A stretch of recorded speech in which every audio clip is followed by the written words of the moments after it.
Server साहब, आज आप बिल्कुल अनुराग भदौरिया की तरह बात कर रहे हैं, टॉपिक पे नहीं, गोल घुमा रहे। बोले देखो छत पे कौन रख रहा है, किसकी छत इस्तेमाल हो रही है, उसकी बात मत करो, यह बात करो कि वो चुंगी से ले कैसे आया।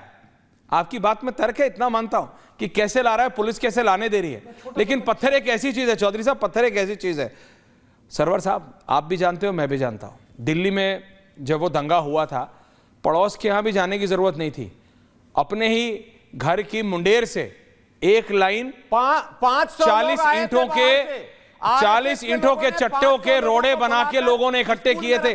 सरवर साहब सुनना सीखिए, सरवर साहब, जब डिफेंड नहीं होता तो डिफेंड मत कीजिए, बोल दीजिए कि मैं इस डिबेट में नहीं आना चाहूंगा, लेकिन घुमा क्यों रहे हैं? बाहर क्या था सर, मैं आसमान, अरे जो अपने घर में इकट्ठे कर रहा है उसमें कुछ नहीं। मैं जमीन का आदमी हूं, आसमान का नहीं हूं। अरे तो जमीन की बात करिए, अपने घर में जो इकट्ठा कर रहा है उसका कुछ नहीं। आप धर्म या मजहब की आड़ में अपने घर में ईंट के चट्टे, पत्थर, लाठी कैसे रख लेंगे? और गृह मंत्रालय के निगरानी में दंगा कराया गया था, अमित शाह जी के देख रेख में दंगा करवाया गया। आपको पता ना, 500 पहलवान लाकर स्कूल में रखवाया गया। कहने दीजिए, नेशनल चैनल पे कह रहे हैं, अपने आप देखेंगे। क्या बात कर रहे हैं? नहीं मॉनिटर करते हैं आप, कह रहे गृह मंत्री ने नहीं लगने दीजिए, जलवा दी, क्योंकि ये बेतुकी बातें कर रहे हैं, सारे मुसलमानों का बेतुकी बातें कर रहे हैं, सरकार के देख रेख, बेतुकी बातें कर रहे हैं, बिना सोर्स की बातें कर रहे हैं। गृह मंत्री का डिफेंस सुनिए तो से अपने पास, जब मैं यही कह रहा हूं, अनुराग भदौरिया सिंड्रोम यही है, जब अपने पास कुछ बोलने क्यों नहीं हो तो कुछ भी बोलो, कुछ भी बोलो, कुछ भी बोलो। लोग एक दिन पीएचडी करेंगे, आप तो प्रोफेसर बन गए अनुराग जी, लेकिन एक बार अनुराग भदौरिया सिंड्रोम पे लोग पीएचडी करेंगे। भाटिया जी आ रहा हूं, राशिद शरीफ, रतेंद्र भाटिया, रोहित आ रहा हूं, कि तुम पत्थर चला रहे हो। रतेंद्र भाटिया, क्या बात रतेंद्र भाटिया, बात वापस लीजिए। देश के गृह मंत्री प्रत्येक व्यक्ति की सुरक्षा में खड़े हैं, बात वापस लीजिए मिस्टर सरवर। आप मिस्टर सर, देश का गृह मंत्रालय प्रत्येक नागरिक की सुरक्षा में खड़ा है। सरवर जी बात वापस लीजिए। भाटिया जी आ रहा हूं। कहा ये बात कोर्ट ने, सरवर जी गलत बात मत बोलिए। रोहित देश की पुलिस, दिल्ली की पुलिस, देश का गृह मंत्रालय देश के प्रत्येक व्यक्ति की सुरक्षा में खड़ा है। ये बचकानी बात करना बंद कीजिए, देश को धर्म के नाम पर बांटना बंद कीजिए। आपकी हैसियत नहीं है गृह मंत्रालय में, मुसलमानों के घर में आपकी हैसियत नहीं है दिल्ली के पुलिस पर बोलने की, आपकी हैसियत नहीं है भारत सरकार पर बोलने की। आप लोग आतंकवादियों से मिले हैं, कांग्रेस पार्टी। एक सेकंड हो गया आप लोगों का, देश में हो गया आप लोगों का। Everyone on air and then Ratendra Bhatia ji, Ratendra Bhatia ji, Chaudhary sahab and Rashid शरीफ जी, अनुराग जी का ऑडियो जोड़िए। Thank you. अनुराग भदौरिया जी का ऑडियो जोड़िए, एक सेकंड प्लीज। रतेंद्र भाटिया जी, बात सिर्फ इतनी है, उन्होंने कहा घर पे पत्थर, कांच की बोतलें इकट्ठा नहीं करनी है। ऐसे कई जगह चीजें हो चुकी हैं, संभल में तो अभी हुआ है, 3 महीने पहले अभी हुआ है। उसको पूरा विपक्ष ये कह रहा है कि देखो मुसलमानों को अब उन्हीं के घर में नमाज नहीं पढ़ने दे रहे हैं। किसी को, पुलिस के पास ये शक्ति नहीं है कि आप अपने घर में क्या कर रहे हैं, वो आपकी प्राइवेट प्रॉपर्टी है। आपको संविधान ने ये मत अनुमति दी है, कोई नहीं रोक सकता। जिस संविधान ने पुलिस को वो शक्ति दी है कि वो आपको बता सके क्या सही या गलत, उसी संविधान ने आपको ये शक्ति दी है। रतेंद्र भाटिया जी, अगर आप गुरु ग्रंथ साहब जी का पाठ रखना चाहते हैं अपने घर में तो कोई रोक सकता है क्या? नहीं रोक सकता। मैं अगर माता की चौकी रखना चाहता हूं, कोई रोक सकता है क्या? चौधरी साहब कुछ रखना चाहते हैं, शरीफ भाई कुछ रखना चाहते हैं, कोई रोक सकता है क्या? नहीं। लेकिन अगर हम अपने घरों में लाठी, पत्थर, कांच की बोतलें, बम बारूद रखेंगे तो भी नहीं पुलिस रोकेगी क्या? बात सिर्फ इतनी है। बात पुलिस को छतों पे पत्थर से दिक्कत है, छतों पे कांच की बोतलों में मिट्टी के तेल और पेट्रोल बम से दिक्कत है। उसको यह बना दिया जा रहा है कि मुसलमानों को उन्हीं के घर में पूजा नहीं करने दिया जा रहा, नमाज नहीं पढ़ने दिया जा रहा। भाटिया जी। सर पहली बात तो मैं ये कहूँगा कि नमाज पढ़ने का राइट, जैसे आपने कहा, हर मुसलमान को है, वो मस्जिद में जाए, नमाज पढ़े। और मैंने तो बहुत सारे एग्जाम्पल आपको लाइव दे सकता हूँ जिसमें कई जगह मस्जिदें कम थी तो गुरुद्वारों ने अपने दरवाजे खोले हैं कि आप आइए हमारे गुरुद्वारे में बैठ के नमाज पढ़िए, कोई दिक्कत नहीं है, कोई परेशानी नहीं है। किसी को भी इस चीज़ से कोई परेशानी है ही नहीं कि कोई भाई अपनी नमाज पढ़ना चाहता है, ईद मनाना चाहता है, हम साथ में शामिल हैं, उनके हर त्यौहार में उनके साथ में शामिल है, देश का हर आदमी शामिल है।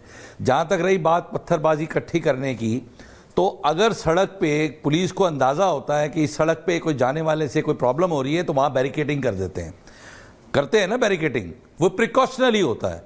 तो पुलिस अगर ये कह रही है कि अगर 50 आदमी छतों पे इकट्ठे हो रहे हैं, पत्थरबाजी ना कर लें, कोई हिंसा में भड़क ना जाए, इसलिए आप अपनी छतों का प्रयोग मत कीजिए, वहाँ पत्थरबाजी मत रखिए, वहाँ झगड़ा होने की उम्मीद है, झगड़ा हो सकता है, सांप्रदायिक झगड़े हो सकते हैं, तो इसमें गलत क्या है? अगर वो प्रिकॉशनरी कोई बात कह रहे हैं कि प्रिकॉशनरी, तो उसमें गलत क्या है? उसको सांप्रदायिक बनाने का क्या मतलब है? मुझे तो ये नहीं समझ आती। इस देश में ये जो छोटी पार्टियां या मतलब कुछ भी है, ये आज बीजेपी को, भारतीय जनता पार्टी को सिर्फ ये क्यों पोर्ट्रे करना चाहते हैं कि सिर्फ हिंदू ही है जी, ये ना कि मुसलमान को कुछ करने देगी, ना सरदार का कुछ करेगी, ना सिख का या ईसाई का।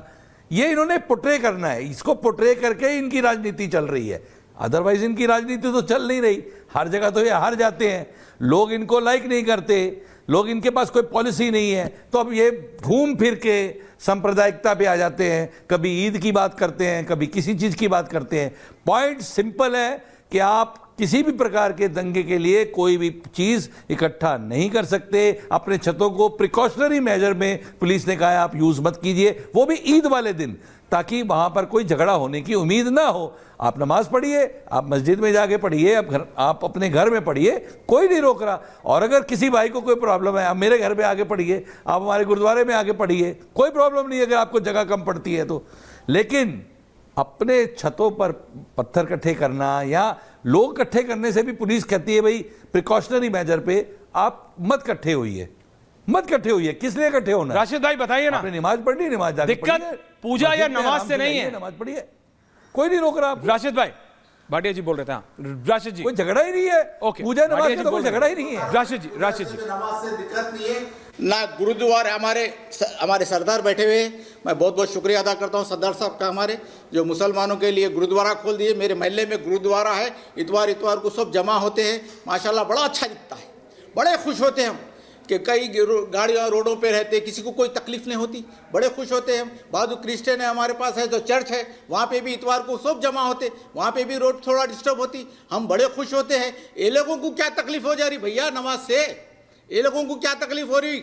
आप है सो पत्थर बमा जमा कर रहे, पत्थर, अरे रामनामी में तो तलवारा बांटते हैं लोग, वो किसी को नहीं दिखता।